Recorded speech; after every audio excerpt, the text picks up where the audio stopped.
మామిడి చెట్లండి, కాయలు తోటలో ఎంత బాగున్నాయో చూడండి. నాకు ఏ చెట్టు పట్టుకున్నా మీకు ఆ కాయ చూపించాలనిపిస్తుంది. వావ్. వావ్.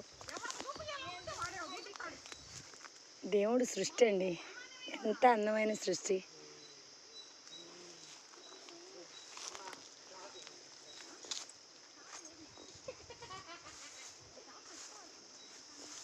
మా పిల్లలైతే ఈ తోటలోకి వస్తే ఎంత ఆనందంగా ఉంటారంటే చెప్పలేం. హాలిడేస్కి ఇక్కడికి తీసుకొస్తాను. ఇది ఒంగోలు పక్కన ఇనమనమెల్లూరు అని, అక్కడ అన్ని